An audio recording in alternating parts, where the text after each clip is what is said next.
I think it's needless to say that 2013 was a great year in movies. After the year that was 2012, I was thinking, how much better can 2013 be? But I think we can both agree that it has trumped the preceding year.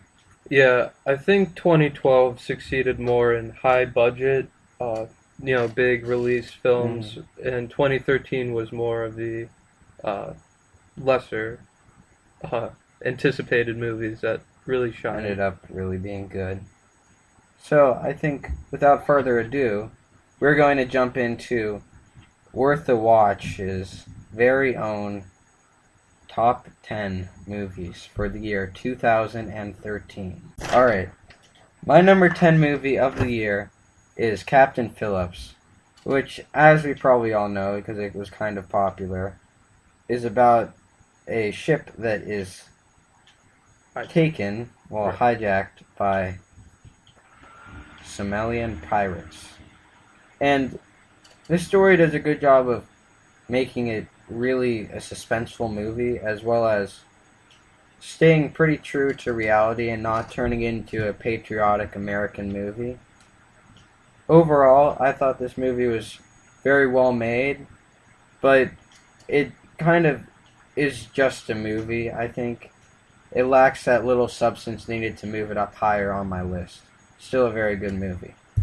Number 9, I'm going to pick The World's End, the third movie in the trilogy from Simon Pegg and Edgar Nick Frost and in Edgar or something. Edgar Winter. Is that right?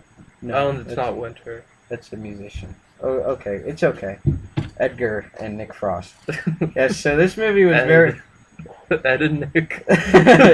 The boys.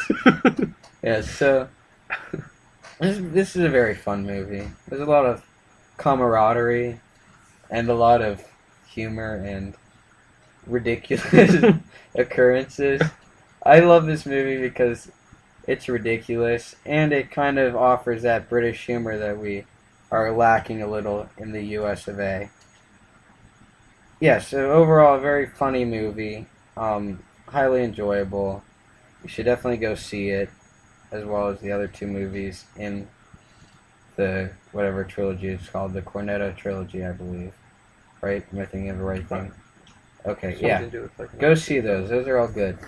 Okay, moving on. Number 8 is Before Midnight, which is an indie film directed and written by Richard Linklater. Uh, this movie I thought was really cool because it had like what I felt was the most real script I've ever seen. I've ever heard, whatever. It's the characters felt so real, and everything they said was so believable and not cliche in any way. It made me really appreciate the writing that went into this movie. I think if this is one of the best written movies I've ever seen, quite simply. It's very good, but it's a very simple plot, and it totally relies on its writing. However, for the merits of its writing, it earns a number 8 on my list. At number 7, I pick Her, which is a movie directed by the already well-known Spike Jonze and starring Joaquin Phoenix and Scarlett Johansson as his operating system that he falls in love with. Now, what is a seemingly pretty sappy and, if I dare say, silly premise gets turned into a pretty beautiful movie. And I really enjoyed this. It was touching. It was kind of funny. It was very well acted, and it had this cool vintage feel of like it had a good idea of the future, but it was kind of like retro. The color what they used was kind of red tinted and made the experience kind of like nostalgic and warm, and at the same time really sad and touching. So, Her is a very good movie. And at number 6, I'm putting another comedy, This Is the End, which you may be saying, why does this belong on a top 10 list of movies? And I would say, I don't care because it's very funny.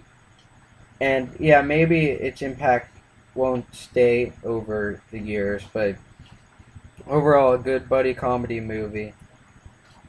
probably the funniest movie of the year.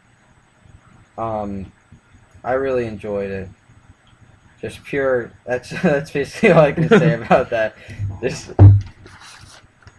enjoyment does matter, and that movie I enjoyed just about as much as any other I've seen this year. Alright, on to my 10 through 6. But first, I have a few honorable mentions. I felt this year was so great that most other years, some or all of these movies would make the top 10, but this year was just too good, and they didn't stand. Not everything could make it. So I have 12 Years a Slave, Her, and Fruitvale Station. And then at number 10, I have Short Term 12, which is, I believe, an independent film, and it's about troubled kids who don't have the greatest at-home living situation, who go to live at a place, I think for 12 months, or until they're 12. No, it's definitely not until they're 12. I can't remember all the details of the movie. It doesn't matter. But anyways, it's really well acted. There's a lot of sympathy that you feel for these kids, and it's kind of just a touching story about these underprivileged kids. Number 9, I have Mud. This stars Matthew McConaughey, I think Ty Sheridan is the kid's name, and other people. And it's about these two kids who are friends, and they happen upon this island. And on the island, they find Matthew McConaughey, and you don't really know why he's there. He could be running away from the law. He could just be. Spoiler alert. He could just be out. I don't know why I'm going to finish this sentence. But anyway, so they help him out, and it's good. At number 8, I have Rush, which is based on a true story of two rival Formula One racers from back in the day. And what's cool about this movie is Chris Hemsworth, from the trailers and everything, seems like the good guy, the guy that you want to win. But as the movie progresses, was it Niki Lauda? Well, Daniel Bruhl plays him, but yes. Yeah, well, okay. You called him Chris Hemsworth. So consistency really is not important. Okay. Anyways, Daniel Bruhl goes kind of from being the guy you don't want to win to possibly the guy you actually do want to win. And it's great how you see the characters change and your feelings towards them change, and it's one of the better race movies I have ever seen, which is not a lot. Number 7 is The Spectacular Now. It's a movie. I usually don't like movies about high school and teenage romance because it's usually very cliche and stupid. But this movie felt so mature, and so they weren't behaving really like high schoolers, which I guess could bother some people, but it didn't really bother me at all. Miles Teller and Shailene Woodley are the two leads, and their chemistry is phenomenal. Off the charts, one could say. You could say that. I'm not going to say that, but you could say that. So it's probably one of the best romantic kind of comedies that were in the year of 2013. And number 6 is a foreign film called The Hunt. Yes, subtitles. I read it all. And in the movie, it's about a kindergarten teacher who is falsely accused of sexually assaulting one of his female students. And he lives in a small town where everyone knows each other.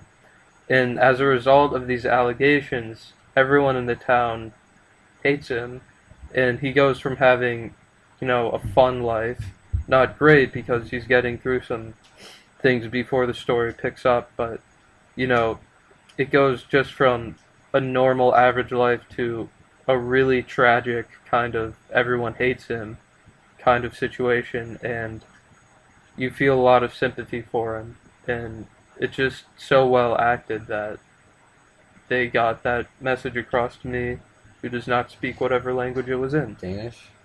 Maybe. Yes, it definitely was Danish. I know. Okay. It was also snubbed at the Oscars, but that's aside from the point. Well, so far I think it's interesting that we actually haven't named the same movie. Well, I had an honorable mention. Okay, you did have an honorable mention.